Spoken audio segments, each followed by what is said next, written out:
Bom, dando continuidade à análise da formação de imagens de um espelho esférico côncavo, nós vamos fazer agora o seguinte. Na aula anterior eu tinha colocado um objeto antes do centro, aproximei o objeto até o centro, e agora eu vou colocar um objeto entre o centro e o foco. Aqui está ele. Um objeto colocado entre o centro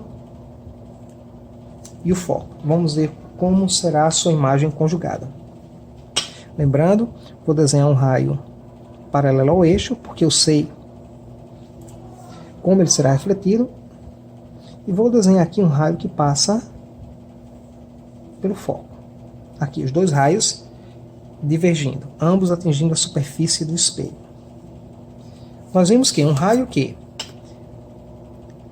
passa pelo foco de um espelho esférico côncavo, ele vai ser refletido paralelamente ao eixo. Um raio que atinge a superfície paralela ao eixo, ele vai ser refletido passando pelo foco, de uma maneira que, mais uma vez, identificamos o ponto de concentração do raio.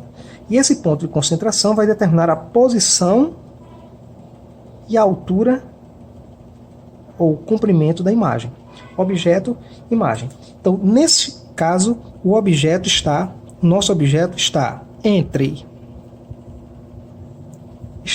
o centro e o foco. O objeto está entre o centro e o foco. Vamos ver quais são as características dessa imagem. Primeiro, que ela continua sendo uma imagem invertida.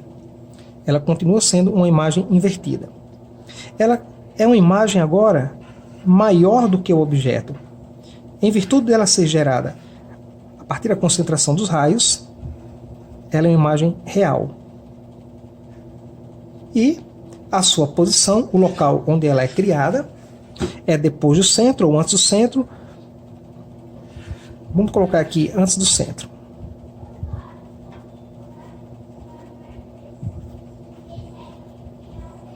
Antes do centro do espelho. Então, objeto entre o centro e o foco, a imagem é invertida, maior e real. Bom, e se o objeto agora for colocado sobre o foco? Olhe bem, vou desenhar aqui um raio paralelo, vou desenhar aqui um raio que atinge o vértice, porque não dá para a gente traçar um raio agora passando pelo foco. Bem, esses raios serão refletidos. Um raio paralelo, refletido passando pelo foco. Um raio que atinge o vértice, ele é refletido simetricamente em relação ao eixo. Ou seja, ele forma o mesmo ângulo. Algo a se notar é que esses dois raios luminosos que nós desenhamos aqui, eles não vão se encontrar. Portanto, eles não vão determinar uma imagem. Nesse caso, nós diremos que, se o objeto é colocado sobre o foco, nós vamos ter uma imagem imprópria.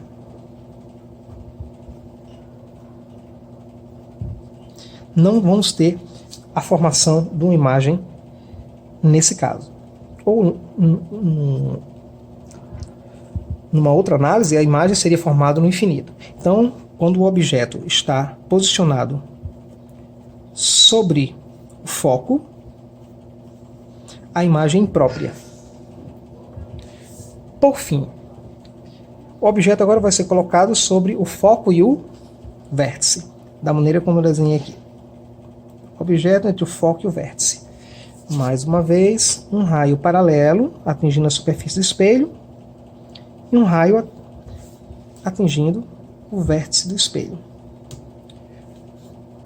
Esse raio paralelo, ele é refletido na direção do foco. O raio que atinge o vértice, ele é refletido simetricamente em relação ao eixo.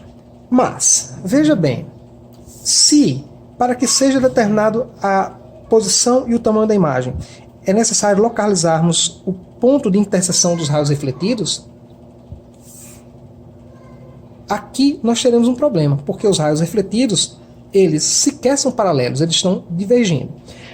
Mas essa divergência